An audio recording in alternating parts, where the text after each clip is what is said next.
Welcome to the Physique Blueprint podcast, where strong women connect, empower, and excel. I'm your host, Chelsea Kidd, here to help you build strength, confidence, and the hourglass physique of a competitor with expert-backed insights and real-world strategies. Let's dive in. Today, we get to talk to Austin Kjergaard, also known as the Physique Registered Dietitian. He coaches contest prep and lifestyle athletes. His coaching philosophy is your journey is our passion.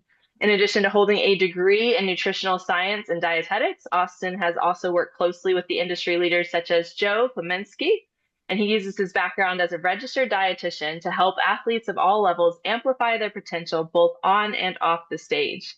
Austin was the first bodybuilder from South Dakota to turn pro in the NGA and the IPE circuit, which makes him a two-time Natural Pro champion.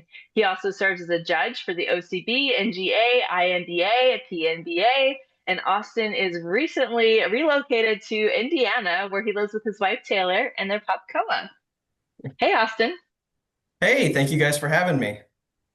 Yeah, always our pleasure. So we've chatted before, and we'll make sure that we do a little bit of a bigger push to get that last recording that we did out to everybody. But it's super great to have you back. We love your philosophies, and we love the fact that you are very unique in the fact that you are a registered dietitian who works with bodybuilders. Yeah, I'm glad to be back. Our last conversation that we did was great. I got a lot of positive feedback and comments from people, so I'm excited to expand on that and get more positive information out there to others. Yeah, absolutely. So we'll go ahead and drop into the chat where people can reach you, both your Instagram account and your email, because I want to make sure that as people may be coming in and out of the call, it's very early this morning where you guys are, that they know how to connect with you in case they want more good information. You've got some content over on YouTube that is linked through your Instagram as well. So make sure that we're getting everybody connected to you. Yeah, I appreciate that. Great. So before I start diving in, I actually want to start with the community source questions, and then we can go into some other topics. But do you mind just giving us a little bit of your personal backstory so that people can get to know you a little bit better? Yeah, for sure. So I've been competing in bodybuilding for about 18 years now. I started at 18 years old, and that was like an interesting time because teen bodybuilding was pretty popular, and then it's kind of come down a bit in popularity. But I'm starting to see a rise again, so that's been fun.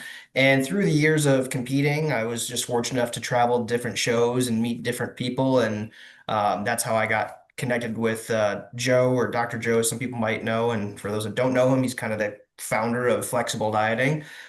He's coached hundreds of pros. So he's very well experienced in coaching. And through just going to different seminars and camps and bodybuilding shows and stuff, him and I were able to get connected and start kind of doing some things together. Along that time, as you had mentioned, I wanted to get my pro card, became the first pro from South Dakota, and now hold, three different pro cards all of a sudden because now Oh, there was a bit of a merger. And so now I obtain a WNBF pro card. Yeah, I've been competing, but for the last few years, I've been focusing more on just coaching my clients. I decided midway through my bodybuilding career, I wanted to go back to school. So did that part-time to become a registered dietitian. And since then, just been focusing more on coaching athletes, but I do plan to compete down the road. But right now, I'm just trying to focus on all of my clients and try to do things like this to continue to put out positive information. Because now with YouTube and TikTok, Instagram, I mean, we can get information out so much faster than when I first started. Back then, it was more bodybuilding forums and things where you got your information. So I just want to continue to add to the education part of the physique sport world and combining the nutrition and the physique sport together. Um, so that's kind of been my journey in a really quick nutshell and how I got to this point here chatting with you guys. that's fantastic, though. And we have so much respect for your journey. And, we talked about this a good bit on the last one. I don't mean to like continue to harp on it, but the fact that you are a registered dietitian in this industry is really unique, really special. Like you said, there's so much misinformation out there, and that tends to be a lot of people's hangups, even if they're just general population, not competitors, in terms of like a barrier to actually achieving the results that they want for their health goals is just all of the miseducation and overwhelm from what should I be doing and what trends should I be following. And so it's incredibly valuable. We're very happy that you're here with us. Yeah, no, I'm really excited to kind of help maybe clear up some confusion for people because there's a lot of confusion in nutrition in general. Then you throw bodybuilding in the mix. And again, there's not a lot of research that focuses just on bodybuilders in the term of science. So there is starting to become some more science, but there's still a lot of unknowns. And so a lot of people experiment and then they get more confused. Well, I experimented with this, that should work. And I know we're going to dive into some of that stuff. So just kind of excited to Yeah. hopefully clear up some of that confusion for people. Yeah, so thank you so much. And just because we do want to start moving these to be more Q&A based, even though I have a zillion questions for you, I'm going to start with the ones that came from the community. And then anybody on the call, just so you guys know, drop questions in the chat as we go along. We cannot wait to actually answer your questions in real time. That's really, really the goal of these talks. So we had a call or a question come in from Selena when we were looking for some feedback around this session, and she says, "What are some common nutrition mistakes you see during show prep that can negatively impact performance or the physique?" Yeah, that's a great question.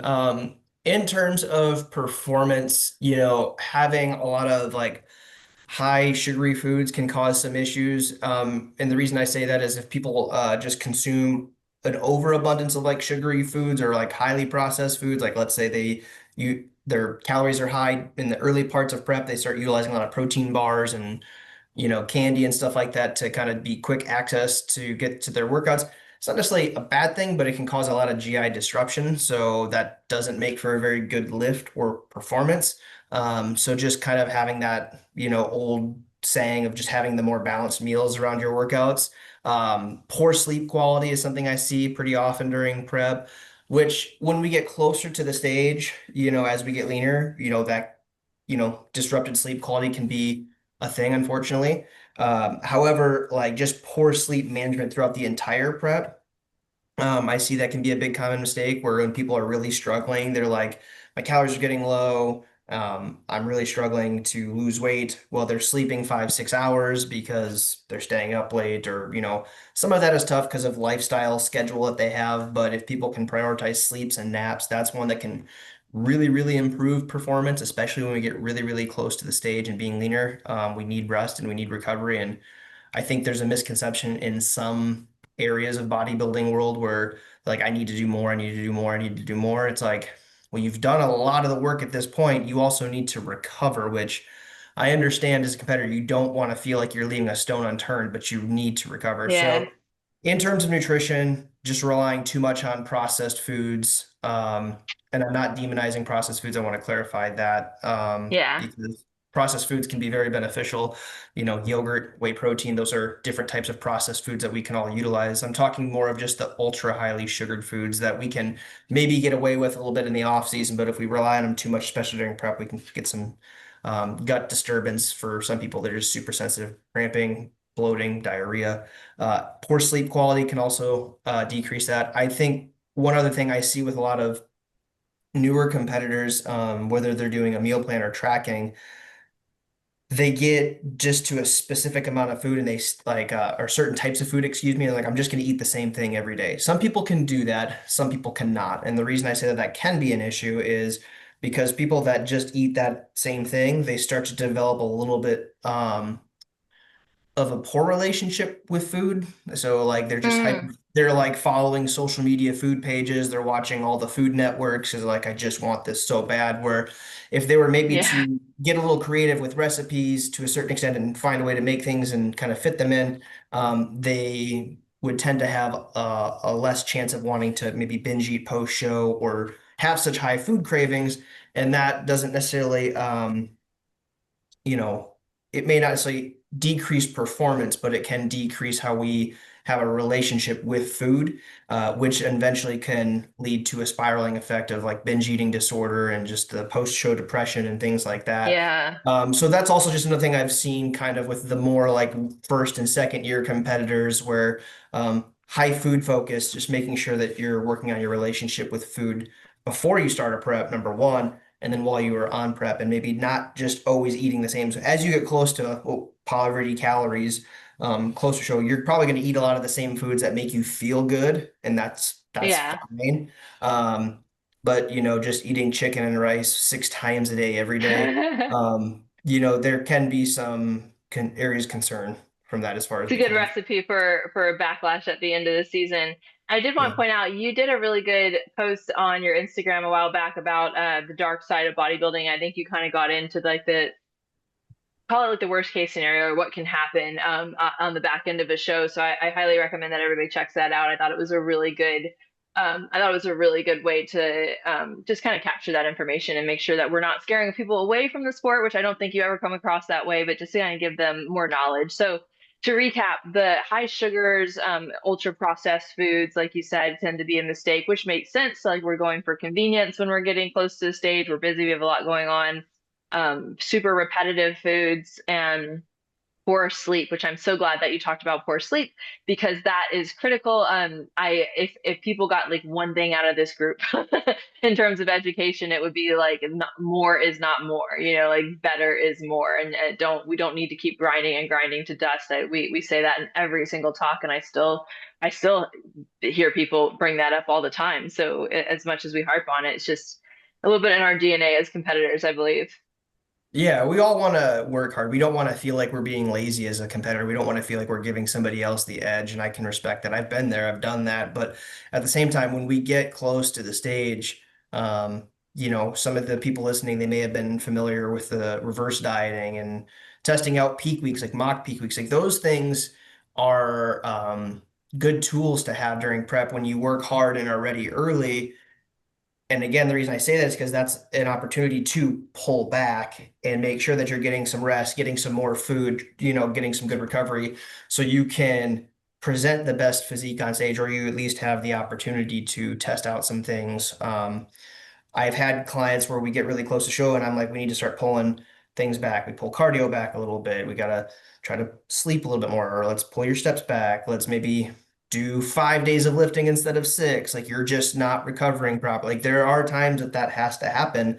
But it's really hard when you're like, well, I'm like 6 weeks out from a show or 4 weeks out from a show. I don't want to lose what I've just worked for. And it's like, well, your body's going to Yeah. actually probably look better because you're giving it the proper recovery and the rest. So again, everybody is at different phases, right? Some people need to Fair. lose more weight or less weight for a show, but when you get really close, you got to focus on recovery. I've had people, once they start sleeping 7, 8 hours instead of 5 or 6, they start losing more and more pounds. And I'm like, yeah, your body is Yeah. getting the recovery it needs. And So building, I mean, sleep is yeah. incredibly anabolic. It's so important. So I'm glad that you have that holistic approach to say, like I know you got the diet side down, but like making sure that we're keeping an eye on the big picture.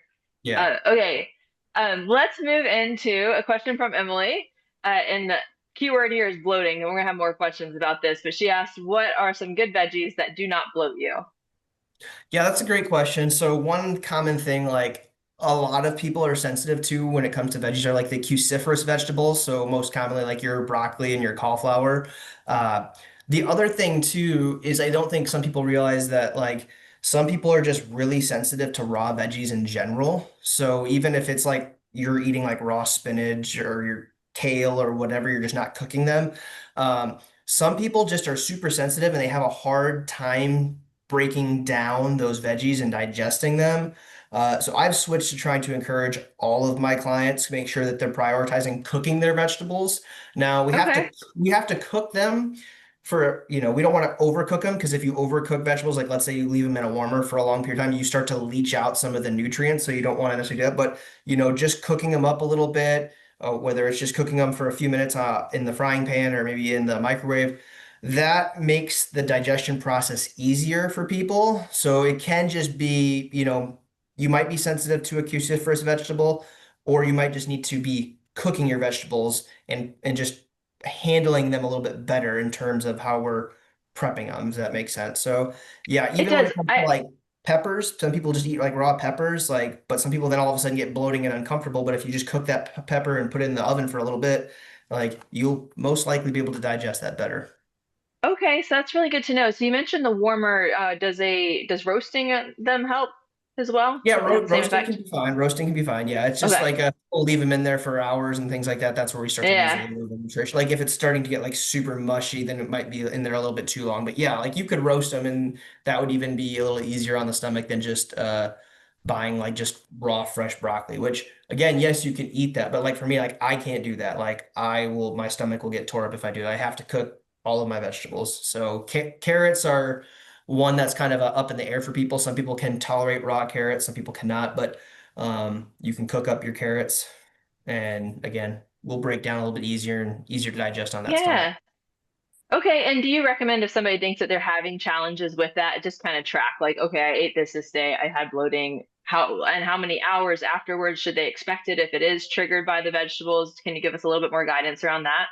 For sure, yeah, and it might not even be vegetable related too. That's a good point you just brought up. So like because I've worked with a lot of bodybuilders this off season actually for gut health issues because they've been experiencing bloating and gas. And again, I'm very against demonizing foods, but I'm just bringing it up because of the topic that we're discussing. Um, Yeah. like sometimes people just like we talked about the processed foods, like they don't realize how much like sugar alcohols or they might be over consuming artificial sweeteners, and some people just don't tolerate those well. So I do a kind of a dive into their daily food journals, and that's kind of what I recommend people doing here Cool. after listening is like assess your food quality. Like there's a few other reasons, like are you getting enough dietary fiber in your diet? That could explain some of your bloating. Are you eating more raw vegetables than cooking them? That could explain some of your bloating. Are you consuming more? There's two more common types of fiber. You have more soluble fiber, which tends to have less of a bloating effect on some people, where the insoluble fiber can potentially, lead to a little bit more GI disruptions, but both of those have benefits. Soluble fiber is more associated with what helps us lower cholesterol, which is very beneficial. The Yeah. insoluble fiber kind of helps make us more regular, so to speak, which has its place, to help with constipation and things like that. But both can, assist in bowel movements, lowering cholesterol, and managing diabetes and blood sugar. All of that to say, like, those are just some things for people listening that they can try is look at your food quality because you might be not consuming enough fiber. You could consume too much fiber. You might be consuming too much, sugar alcohols. All of those can create bloating, gas, and disruption. You could be also consuming, and I know a lot of people like this. I'm a 3 to 5 cup black coffee guy. No hypocriticism here. You might be consuming way too much caffeine and not as much fluids or water, and that could cause some issues as well. So there's a few Okay. things to look at. Yeah. Okay. So, if there wasn't something that was a good pitch to work with a registered dietitian, I feel like that's it. Because especially with something like a gut health protocol that is so delicate, and we are really investing a lot of time and energy and meticulous tracking and meticulous adherence and supplements and things like that. I've known people to go through gut health protocols and not come out the other end any better, which I know can just happen for various reasons. There's so much that goes into that. But it is why it's valuable to work with somebody who really, really, really knows the science and can really pay attention to all of those different things that you just listed so that we are not leaving any stone unturned and you're not getting a cookie cutter gut health program, which would be terrible. Like I would hate to adhere to something for months at a time and then it wasn't addressing the problem I actually have, right? Yeah, for sure. And I've worked with like some people that like again like they're bodybuilders. They're not necessarily hiring me for contest prep. They're helping me to help fix their bloating and gas and just the symptoms that they've been dealing with. And that's fine because again, like when we're in off season in bodybuilding, we kind of some people just want to eat whatever they want. And I mean, again, shouldn't be as strict as contest prep, but some of the decisions that we're making in an off season or potentially the lifestyle that we're living could be the big factor that's causing our bloating, gas, and constipation. Totally. And the people who don't want to leave any stone unturned, like that's the people who I'm sure in the off season are coming to you saying like, "Hey, I made it through prep. Let's get better and let's come back to the stage even better." Like people going pro, it makes a lot of sense. Not trying to sell it, but I just think it makes a lot of sense to engage with someone who's going to get it right. Anything else? Oh, I guess I'll table the topics of veggies and bloating for now, and move on unless you had anything else that you wanted to add to that. No, no, we can go ahead and move forward. Okay, sounds good.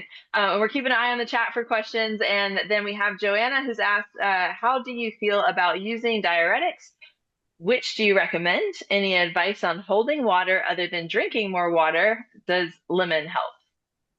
Yeah, this is a good question because diuretics are, I think, becoming even more popular of a topic. But I think becoming more popular is I think the community is starting to finally understand and shift why people should not be taking diuretics. And I kind of want to clarify too, I was having this discussion with Joe the other day. Um, So for me, when I hear diuretics, and I know bodybuilders that have done this, I'm thinking of things like Lasix and spironolactone and Bumex and these things that I see because I also do some clinical work as well that I'll see in a hospital setting. Now, these patients are taking these because they have heart failure, liver Yeah. disease, kidney disease. They have a lot of fluid buildup in the interstitial spaces of their body, so they're getting a lot of edema. And they need to pull that water off because it's causing them pain and discomfort and hard time to breathe, and it's messing with kind of a lot of the electrolytes they have going on within their body. And so I say all that because there are bodybuilders that are getting access to the diuretics, and they have been for like the last 25 years. And certain people have taken them because they're thinking, oh, these are water pills, and I want to, get rid of the water. I want to dry out. I want to look leaner. And then you have another side that are just kind of water pills. They might have like dandelion root in there. They might have like a lemon extract, things to just help keep you urinating. So there are differences between like a diuretic and like an over-the-counter water pill. Their Okay. intention is to kind of do similar things. The reason I am focusing on the diuretics because of the question is again, I've seen bodybuilders take actual like clinical diuretics, and the problem is you're urinating out electrolytes. You're urinating out things that you need to achieve a pump and to help with muscle contraction and fluid balance within your body. So when you do that, let's say you're taking a diuretic, most protocols that people have shown me is they also start pulling water back. So they're really Ooh, dehydrating themselves. So they're cramping backstage, or they're having heart failure on, like, we've seen bodybuilders in a few yeah. times collapse before they got to the stage, or collapse on stage. And a lot of the time is dehydration and heart failure, or, heart problems, I should say. And so the diuretic game is not worth it. In terms of like if I'm holding water, it depends. I mean, because it's such a subjective thing, if I see someone, if I'm like, well, you're not necessarily holding water, you need to be leaner. There's a difference. Now, Yeah. if you're lean and then you're holding water, again, that's a different look. So it's always hard for me to just say that, but I tell people most of the time when someone's like, I'm holding water, they might be. There could be a chance. Like if you're flying or you're taking a long drive to your show, you might retain a little bit of water because you're not moving. So one way Yeah. to counter that is movement. Just go move. So like if you're gonna fly and you're gonna get to your show, like you fly out on a Thursday, your show's on a Saturday. Um, once you get checked into your hotel or your Airbnb, like go to a gym or make sure you have access to some gym equipment and go move. Or if you're at a hotel, go walk around, for 10, 15, 20 minutes, do some light posing, hang out, get up the next morning, same thing, go move around a little bit, maybe get a light workout in. I know some people are like, oh my gosh, there's no way you should work out before your show. Well, I'm not telling you go do 1 rep maxes. I'm just saying go move some of that fluid around and get it into your muscle cells, and then you will tighten up. And then, yes, to that other part of the question, you still want to drink water because water is going to help make your muscles look fuller. It's going to help hydrate your muscles. It's going to highlight a better physique. And I know there's people that are going to be like, there's no way that that's true because look how I look when I'm dehydrated. I can make someone look the exact same way, but hydrated, because we With make sure more that fullness. yeah, because they came in leaner. And Yeah. then hydrated the muscle. So just because someone's dehydrating themselves and they look good doesn't mean that that's the best approach to get someone on the stage to highlight the best physique. And I would argue that most of the time when people dehydrate themselves, they might look lean, but they look incredibly flat. Yeah. And so then we run into this, oh, I look like I'm holding water. Oh, all of a sudden I pulled off all this water. Now I look super flat. Yeah, we still need to hydrate the muscle. So that's a lot of stuff that I'm saying here. My bullet points to that answer is ways to counter that. Make sure that you are lean, and that there's not just body fat where we're kind of seeing a little bit that we still need to lose, and make sure that we're still hydrating and go do some movement versus just taking a water pill. Um, Yeah. the risk reward, I mean, again, people have died using and abusing diuretics. It's just we've seen it. It's a thing. Shouldn't be a thing, but it is. So I would advise against diuretics. There's more efficient ways to tighten up, even if you're holding some water from travel. Movement can be a very big one where it doesn't have to be crazy, crazy movement.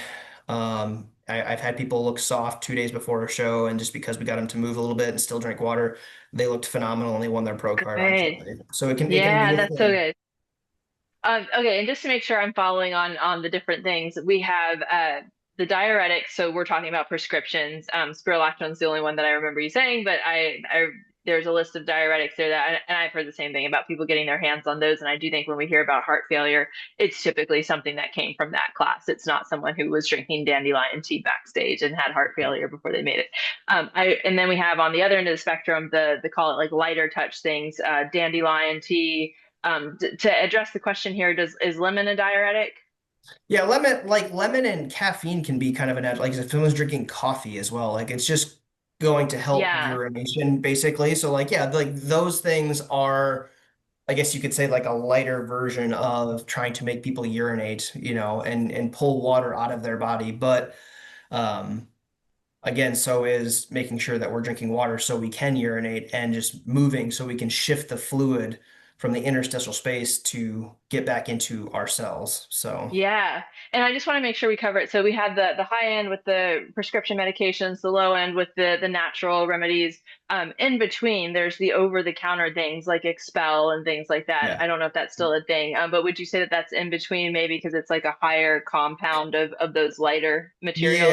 Yeah, and it's been a long time since I've looked up Expel, but I think Expel is still out there, and sometimes from what I was just informed too that there's a protocol where people will use Expel and then pump a lot of potassium as well. The problem if somebody does Expel and they start adding a lot of potassium is then they run into high potassium levels in their blood, which can cause heart problems. So that could Oh, be another thing. wow. That could be another reason we see people collapsing on stage as well. So. Um, Okay. the big thing people need to pay attention to is sodium, potassium, carbohydrates, and water. Those things need to be very, very closely monitored throughout peak week, because those things help with the fluids that we're talking about. They help with muscle contraction and they help with muscle fullness. So if we start Yeah. messing with those, a lot of times that's where people's physiques go wrong, is they're doing too many things versus just being Okay. ready early and having to minimize less of those things, and they're maybe not monitoring those things as closely as they should be. And just for safety's sake, if somebody is with a coach that runs protocols that involve prescription drugs for diuretics for the sake of that show day look, what are some symptoms that they would want to look out for just to say like, okay, I need to tap out, I need to call for help now? Like, is that like a racing heart? I mean, we just like never want to hear about something like that happening to somebody. Yeah, muscle cramping, rapid heartbeat for sure. Those are probably the two most common things athletes are going to see. Um, Potentially discoloration of urine as well, because again, they're going to be urinating frequently, but if they're not drinking a lot of fluids, they might stop peeing eventually as well, because they're just Yeah. dehydrated. Just depends on if they're still consuming fluids. But yeah, cramping and increased heart rate are the two biggest things, and just shortness of breath. Those are signs people need to be aware of. Like it's a difference if you're pumping up backstage like a workout and you're kind of breathing hard, but if you're having Yeah. if you're having heart flutters, where like and you're just really having a hard time catching your breath, and you've been cramping, like you need to find some electrolytes, and you need to get some carbs, and you need to chill out, and then Yeah. you might need to seek out, a medical professional so they can, hook you up to an IV and get fluids in you quickly. Yeah. And And maybe just not, call it game they just over at it that point. depends. Yeah, sorry, go It ahead. does depend. Yeah, no, it's so true. I just to share a personal story from backstage, I was getting my makeup done one morning before a national show, and a girl in the room just like passed out, fell out of the chair that she was getting her makeup done in. Don't know that it was dehydration or what was going on there, but we got our coach on the line and he pulled her out the show and everything. So, but it's so scary. Like it's so scary whenever you like hear about these athletes who get really seriously sick or die. So I really appreciate you speaking so comprehensively to that. Yeah, so to add to yours, I was judging a show, I think it was 2018, 2019, and there was a gal who was competing, and she was probably second or third, and they called her name for, it was second or third place, so like in the overall, and they couldn't find her, and I guess someone took her to the hospital because she couldn't breathe. So Oh my gosh. again, don't know the full story, but it could have been something of dehydration. that it just Yeah. a lot of things could be. But yeah, she didn't even come back. They had to take her to the hospital and, monitor her because she couldn't catch her breath. She couldn't breathe appropriately. And if people are ever worried about their protocols, like if a coach is giving you a protocol that raises red flags, like do not feel bad reaching out to another coach. I mean, we have that entire coaches catalog. Like other coaches will put eyes on your protocols, like no issues. Right. So feel like reach out to a different PSA, reach out to a different coach if you have any questions or a medical provider. But I really think medical providers, or as I walk that back, medical providers a lot of times maybe like this is all insane. So a really Right. well-credentialed coach is probably the way to go, if you just want to get that common ground and that feedback around your schedule and your contest prep plan. Yeah, for sure. I think it's definitely appropriate if you have concerns. It's your health. We all compete, we all take risks. There's risks to bodybuilding, there's risks to football, basketball, volleyball, baseball, It's an softball. Like, extreme sport. yeah, we all take risks. Our risks are going to be low energy, most cases because of hormone shifts, low libido, increased hunger, struggling to recover because of muscle soreness and fatigue. Like there's going to be some risks. But at the same time, no show in the world, even if it's the Olympia, is worth you dying. Nobody remembers the 1992 Mr. Olympia winner. Sorry to say that. Like, if someone Fair. can tell that Yeah. right off the top of their head, I'd be very impressed. Nobody remembers that. What people Yeah. remember is your character and how you treated other people in your time. I mean, best example is Jay Cutler. He's probably the best known Olympia winner because yes, he's won Olympias, but I think people more know him because of how he interacts with his fan base, the positive things that he's done in the community. That's what people remember. So again, like I want to win. I'm a very competitive person. I know my clients want to win. They're very competitive, but I also want my clients to still be living. I want anyone watching this to still be living. It is not worth you Yeah. dying over. So it is okay to question a protocol if you feel it's putting your health at risk, even for enhanced athletes. Like, yes, enhanced athletes, that's fine. That is not a problem. But there are things that we can make sure that you're living longer and not, putting your heart at risk because you're over abusing something like a diuretic. So just be Yeah. cautious, monitor things, ask questions. It is okay. You are in the driver's seat as a client. Very well put. I appreciate that. Just the whole philosophy behind that. Okay, so we hammered on holding water, and I really appreciate just everything that you said about that, from actually being ready to the different types of diuretics. Let's get into gut health issues when you're traveling. Is there a way that you can recommend that people can avoid that? Let's start with traveling for a show, because I feel like that's really when everything's the most delicate, and we really don't want things to go wrong with our gut health. Yeah, for sure. I mean, there's also like stress can create some just gut disturbance, right? If we're overly stressed and travel is stressful. So, again, the suggestions I'm going to make might not fit everybody. So I understand that some people will say that might not be relatable to me, but I think the important things are if you can. Try to travel to your show at least 2 days before the show. Again, that's Yeah. I know financially it might not be able for some people. It's got to be the day before. It depends how far you're traveling for a show. Are you traveling overseas to a show? Are you traveling across the country? Are you traveling, 4 hours away? Like, but if you're flying, I recommend 2 days before a show if possible, because then once you land, and finally get to your hotel, you at least have that next day to kind of decompress a little Yeah. bit, because typically the day before you've got you've got check-ins, you've got updates with your coach, you've got, a lot of stuff going on, but most of that stuff kind of is later in the day. So let's say a show is Saturday, you fly and arrive into your destination on Thursday, at least you have Friday to kind of decompress a little bit because you're putting yourself in a less stressful environment. You may not feel like you're having as much gut issues. But the Mhm. other part of it is bringing your own food with you. There's a lot of, I think, friendly TSA checklists out there provided by like the airlines Yeah. on things that are able to. I've brought cooked meat, and I've put them in coolers that I've brought with me, like the travel friendly coolers that are TSA approved and things like that. Like you can do that. Hot plates are good. So if you need to heat up Yep. something warm, you can plug in a hot plate and warm your food up. So some of those things are very beneficial. Bringing your own food so you know what's in it, you know how it was processed and made. Making sure you have access to heat your food. Like I've ate cold food before. It was a risky move, but if you eat cold food, and it wasn't handled properly, you could get some food poisoning and get sickness, which could cause gut problems. So if you just reheat your food on a warmer or something, again, we minimize that risk, which can improve our gut health.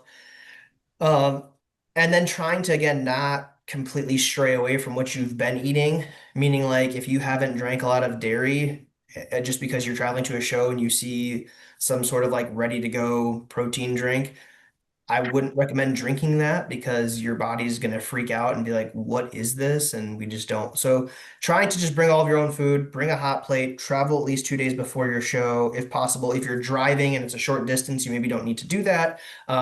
Continuing to push hydration for many reasons so we can keep things flowing through our body. Yeah. Moderate amount of fiber because that can help with the bowel movements, but too much fiber can also, as we've talked about earlier, disrupt some gut health if we eat too much. So still having some fiber, things like apples, oranges, you can get fiber powder. That's probably not the most appealing, but at least helps with the fiber intake to help keep you regular so you're not feeling constipated when you travel. I have had some clients tell me they've experienced constipation in the past. So again, it's like, well, with travel, we move less. We probably don't drink as much fluids because we're scared. We've got to get up and go to the bathroom on an airplane all the time. And depending on what their peak week protocol looked like, they maybe just weren't getting as much fiber in because typically people will pull back fiber at the end just so they're not worried about having a bowel movement on stage day. But we still Ooh. want to have some fiber in the diet. So all of The that, impact of stress too. Like, I mean, you mentioned getting there early. Like, if you can get there early and decompress and maybe like plan to just take some time for yourself to journal, read, watch movies, whatever you want to do, like to take, which yes. is, I know, such a luxury in a best case scenario, but stress, like the stress of travel will really lock up your body too in terms of bowel movements. Yes, there is such a stretch time. I don't think athletes realize that they are in a very stressful state. Stress Yeah. from traveling to get to your destination, hoping your flight doesn't get canceled. Then you get to your destination, and now you got to get a check-in for your coach if you're a female competitor, right? Hair and makeup. You got to get tanned, you got to get checked in. If you're a natural athlete, you got to get your drug testing done. If you're not, you still have a bunch of other things that you need to do to get ready that day before. And then you wake up early and there's a bunch of stuff you're doing the day of. So there's a lot of stress that can Yeah. come within the 72-hour marker of competing. So anything you can do to minimize that stress will make you look better on stage. Again, getting there early so you have time to sleep in on Friday and then send a check in to your coach and just taking your time versus just rushing and then making sure your stuff's all packed and ready to go for Saturday and then you're doing things on Saturday and then just chilling out backstage. I see so many people like, and I get it, some of them might be new competitors, they're very anxious, they're moving around, they won't sit still. It's like, just chill. That's Just me all day. yeah, just chill. Everything's good. Everything's fine. Like just breathe and relax. And I understand, like we're all anxious and nervous. We all want to win, but that reason I say this because when we just get over stressed out, I've seen people look really good backstage, and in the course of like 30 to 60 minutes, they just progressively look worse because they just are over stressing and their just body is just Yeah. getting worse and worse. So I've just I've seen that in my body. Like I don't handle stress super well. I'm just kind of anxious by nature and everything, which I'm the first to admit. Lifelong project to work on, but I mean, I've seen my body tank. I've seen my digestion tank going into big shows like that. I was so excited about and felt so ready for, and yeah, it happens. So take Austin's advice. Is there anything that people can do to kind of like practice for that? Like maybe to like, I guess maybe get some more stress management tools in place ahead of time. For sure. I mean, there's some nice like calming apps now that I think are very Yeah. beneficial to put in your headphones. I've talked to some of my clients. It doesn't always work out this way because I have multiple competing sometimes in the same day, but there's been times where I'm like, we're gonna have a FaceTime call or a phone. I'm gonna be Yeah. I'm gonna be in your ear um Oh, for a while so you could just hear my voice and just chill out. So I know also you're not moving around pacing, you're just chilling out. So sometimes just having like a phone call with somebody that can calm you down, whether it's a coach or your best friend or just someone that can just kind of make things feel real for you, like just chill can be yeah. very helpful or just taking one of those calm apps, putting those in your headphones and just kind of, being close to the stage so you know that you're going to be walking out on stage at time, but staying away from the chaos because backstage there Yeah. could be a lot of chaos. I mean, whether I've been to national shows where it's chaos, I've been to small regional shows where it's been chaos. So like you have to Yes. be backstage so you know when you need to go on, but finding a spot where you can see the stage, but also kind of be in your own spot. And I'm not saying being in your own spot, like it's good to have friends, it's good to talk to people. But if you're the type where that type of area stresses you out just because of the chaos, just kind of like stay back and listen to a calm app and just, Yeah. be zen, be in your little area. I love that. That's so much good advice from the nutrition to the lifestyle components of it for avoiding gut health issues whenever you're getting ready for stage. So I want to make sure that we get in because we normally are talking about female competitors because of the nature of our group and who's in there primarily. But I want to make sure that I ask this question because I think it's important for people to know, and a lot of people have spouses that this is relevant to. So Tanya asked, I have a couple of male friends who've been intrigued by her journey and are considering competing themselves. What are good contact information for you? Well, actually, they're natural athletes and they prefer to stay that way. So we'll get your contact information at the end for sure. But I want to focus on like who you actually work with, just so people don't have the misconception that it's only women or only natural athletes. Right. Yeah. I mean, I've worked with all competitors. I've worked with IFBB pros. I've worked with first time competitors. I mean, most of my clients that come to me are natural athletes. I do not do any sort of drug protocols or anything like that. That's just not, I do the nutrition side. So like any IFBB pro that's hired me, upfront with them. I'm like, I'm just here strictly doing your nutrition and making sure that we're getting you peaked appropriately for your show. But I work with both men and women. I would say over the last 2 years, I've worked with a lot more females than males, but I say that and now it's like anything else. It's shifting. I'm getting a lot of males reaching out to me because they're Cool. getting ready for their bodybuilding season. So I mean, I work with both.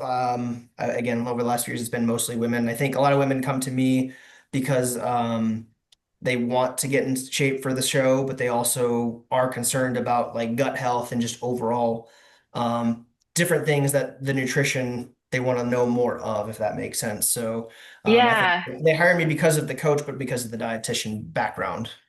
It's huge. It matters. And I'm going to harp on gut health and just kind of go down a scenario to make sure it's clear for everyone. So the group's a really great cross section of people who are on different journeys for sure. So I want to make sure that anyone who is enhanced knows that they can come to you, and correct me if I'm wrong, Yeah. for like gut health protocol for nutrition support, but it would be best for them to be transparent with you about their status, right? Yeah, for sure. Because if they're taking too much of one thing, I mean, that could be I need to kind of know what's going on. But yeah, I've had over the last few months, quite a few people that are enhanced, that are off season, that have just hired me to help them with their gut health, it's from Yeah. the nutrition component. So, and then, once they start feeling better and they're like, I think I got a handle on it's cool. It's like, yep, that's, you know what I mean? It doesn't have to be like, it's like, some people it might be more chronic and it's like, yeah, we're going to need to spend a lot of time to get through this. Other people, it might be more just acute type of things that they're dealing with. And we just work together for a short period of time and then they're, back to doing their own thing. Cool. And I do want to applaud you. I don't have like a prejudice either way between like natural and enhanced athletes, but I do want to applaud you for like finding that cross section of like standing in your values, especially with the work that you do with Dr. Joe. I think that's so important to, stay ethical to your scope of work, your scope of practice as a clinician. So it's a really good balance that you've struck. And I just want to point that out to people that I think sometimes, that alignment really, really matters from a philosophical point when it's a coach athlete relationship. So it's very cool that you've managed to work with all types of athletes, but are still able to hold to your values. And I think that's amazing. Yeah, no, I appreciate it. I think it's a key thing that people need to understand, like what their field of expertise is in, and it's good to have collaboration. It's good to have a team, but it's also good to just stay in your lane because that's Yes. that's your area. So it's just kind of like one of those things where I tell people like I don't know drug protocols. I don't not going to ever prescribe a drug protocol to anybody, but I need to know what people are taking because if I see a shift in whether it's their GI health, or if I see a drastic shift in their weight, I know that they've made a change somewhere. So Yeah. I do need to know that part of it. but that's just not what I do. My goal is to make sure that you get to the stage to look your absolute best and make sure you do it in a smart, effective, and safe way. Because again, we all take risks in bodybuilding. So why put yourself to potential death to get on stage to get the Yeah. win when you don't have to and still get the win? Exactly. And you can learn more in the process too, right? Exactly. So Yeah. I love that. Thank you so much, Austin. I'm going to bring us to your final words of wisdom before I take us into some hot seat questions. So if you had, is there something I didn't ask, or do you have any last like final words of wisdom before we just get into some fun questions? I guess real quick, one thing because I saw Deanna put it in the chat, just the video of Thank the you. dark side to the off season. Just make sure that you have. It sounds so weird, and I've had people like brush me off when I've said this in the past. Like, make sure you have a plan, whether you're a first-time competitor or an experienced. Make sure you have a plan post-season. Um, I just see every single year so many people struggle with binge eating, struggle with identity problems post show because they were like, how do I work out again now that the season's done? Or the opposite, oh, the season's done. I'm just going to go put on 40, 50 pounds and then I'll just try to lose it. Like have a plan in place. I know that there's coaches that compete and they're like, I got this from here. Maybe have someone you can still check in with just to make sure, because we can all get blinders put on. Like, have a Totally. plan, put yourself up, have a check-in buddy or a check-in coach, somebody that can keep an eye on you for at least like 4 to 6 months or more post show so you don't have to go through that, because I've just seen so many people struggle going through that post show, both new Yeah. and experienced competitors. So critical, and it's so critical to people's overall experience. So I think that's a really good, big words of wisdom there. All right, Austin, are you ready for the hot seat questions? Yes. First, what is one piece of advice you've received that has stuck with you? Oh. In terms of competing, this one's going to be kind of cold-hearted. Nobody cares. Oof. Fair though. And I say that with this context. Uh, I'm married. We've got a dog. We're trying to have a family. I have my own family and parents. I have social gatherings. Like nobody cares that I'm dieting. He cares that I'm prepping. And at the professional level, if you're someone that's trying to make it to the professional level and make money, like doing seminars and posing and all that stuff, like Yeah. nobody cares. They care about you. They care about seeing you. And if you really want to be a good professional, you need to hold yourself accountably or accordingly, excuse me, and be a professional. You're going to be tired. You're going to be grumpy. Put a smile on your face. You chose to do this. I chose to do this. Ooh. I've done a lot of shows over 18 years. I've, dieted myself to like I had to sit on pillow cushions. I was so lean, my butt hurt from sitting. Like I've been through it. And guess what? You still have to go and do other things. Jay Cutler still had to travel all over the world trying to beat Ronnie Coleman and smile and take pictures. Like, Yeah. nobody cares. We all choose to do this. I love the sport so much, but how you act during prep is how other people see the sport of bodybuilding. So if Yeah. you act, pardon my French, like an asshole, people around you are gonna associate everybody that competes as an asshole. Like that's just nobody cares. Um, we all choose to do this. You're gonna be tired, you're gonna be hungry. That's exactly what you signed up for. Learn to manage it properly. Have a good support system. If you don't, your coach should be a good support system for you. Um, and just act like a professional. Even if you're not a pro, act like a Yeah. professional. And That's don't act that's like just, a yeah, some of dick. the best. Yeah, yeah. Sorry, I that's just love one that's that. always that's one that's always stuck with me that I learned at an early age in my competing career. Just nobody cares that I'm tired. Nobody cares that because I'm the one that chose to do this. And if I want people to have a good perception of the sport of bodybuilding, I need to show people that I can still interact with other people while I'm tired. I'm still, I'm not saying I'm going to bars, but I can go be sociable, Yeah. not locking myself in my house. And I can handle myself professionally even when I'm tired and going through this struggle. And that's what some of the best pros in this sport do because they're always traveling the world, even when they're dieting, meeting Yeah. fans, so just nobody cares. So Hold your good, so good. And I think that can be, if you can look at things, not to be cynical, but if you look at things through that lens, it really does change how you show up. It changes how you interact, and it takes a lot of the like entitlement of I think that bodybuilding is a huge accomplishment, but it doesn't give you a right to be entitled, no matter how far that you go with it. So, I mean, this coming from a three-time pro card champion, that you're saying, like, really, nobody cares. Yeah. So I Nobody think that's so does. Yeah. important. Yes. Okay, if you could teach a class on one thing not related to your professional expertise, what would it be? Oh boy, not one teacher class, not related to, oh boy. Man, so many things are related to my profession. I guess it's not directly related, but we've talked about, I would try to teach people how to, because I've dealt with this a lot in my life and I'm still working on it, but I've found ways that work for me is, just kind of how to manage stress, just kind of teaching people how to calm down and relax. We all have a lot of stressful things. We all have a sad story.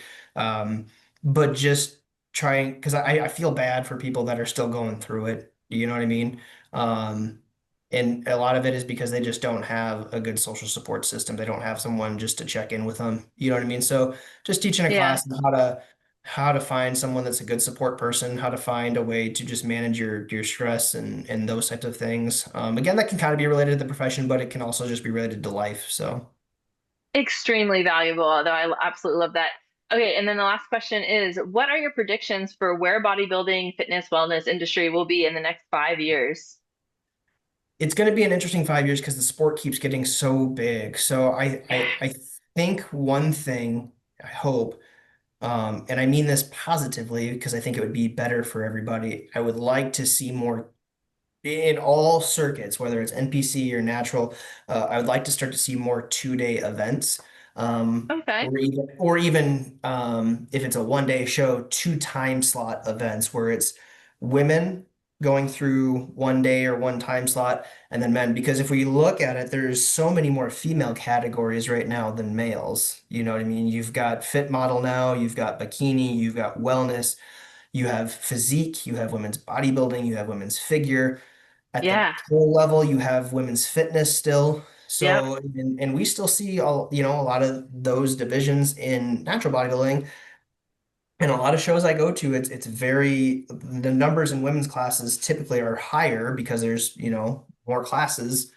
So I think for the competitors, both male and female, I think that would provide a better experience if women have like a Friday night show. So from like 6 to 9 p.m., all female categories are going to compete, or 5 to 9, whatever. And then Saturday, the men, or vice versa. Or it's if someone's doing a 1-day show, men are going to compete from 9 till 1, and then women are going to compete from 3 until 9 on Saturday. Like, Yeah. I feel like that organization just makes it easier. It allows everybody just to like, okay, like if women want to go later because they have more time to get ready, then they can do the later part of the show, which is nice. If men want to be done early, then guess what? They have all backstage to themselves because nobody else can come in back there but them. Maybe some of those men have spouses that are competing and then they can go enjoy watching their spouse, and then the women have the entire backstage. So in 5 years, I'm hoping to see more split type of formats where it's either a 2-day Yeah. show or it's split morning and evening like NPC does, but morning is maybe men or women, and then they eat and then they just do the running format. I know NPC is not big on a running format, but just getting people to move through because you can be a lot more Yeah. efficient with your time. And I think you'll get better looks because if you have judges focusing on, let's say, men in the morning, then they'll have that 2, 3 hour break like NPC does, some time to rest. Now they have a whole different group they're looking at and just looking at females versus just trying to cram it all in. Yeah, it makes sense. I mean, and what a good perspective, like coming from you as the, athlete, coach, and judge. Like that's a super unique perspective. And I like what a cool prediction. And the way that you're saying it, it makes sense to just the efficiency to, the experience for everybody too. Yeah, I just think everybody would probably be even less stressed if they knew men were going to go at one time, women were going to go at one time, because then everybody has the backstage kind of at a different time. Like, and it can be like when you have, if you're at like a national show where there's hundreds of people, you have so many people backstage. If you could organize it where it's like, Yeah, hey, this time slot, we're going to have these guys back here. This time slot, we're going to have these women back here. Now you also have a little bit more room to move around backstage, and not you just, such chaos. yeah. So I think Yeah, that's a prediction that I'm hoping will happen within the next 5 years. Because again, I like love that. bodybuilding's gonna get bigger. For all we know, there could be 2 or 3 more divisions that we're not aware of coming down the pipeline Coming in down the 5 years. pipeline, yeah. And Yeah, very true. you just can't see, like, especially at nationals, you just can't see 500 to 1,000 athletes in, 1 or 2 days. So No, find it's a way just to, impossible. Yeah. yeah. That's really cool. That's a really great perspective. And we're gonna have to put a pin in that for 5 years from now to come back and say that Austin said I told you guys so. Yeah, we'll have to see what happens. As we wrap up, do you mind recapping for us where people can find you, how they can best connect with you? Yeah, you can find me on Instagram. It's at Austin Kjergaard, or you can email me. It's austin at thedietdoc.com. And I think we've got some links that we can throw up for that as well. That'll be in the show notes to you guys, and we'll make sure that we'll pin some clips of this also. We'll make sure that we get your information in there. But it's always super fun to talk to you. You are a wealth of knowledge, and it's just so cool to get your expertise on everything that's so relevant for bodybuilding. So thank you for what you do, and thank you for joining us today. Thank you guys for having me. It was a blessing. I appreciate it. Yeah, absolutely.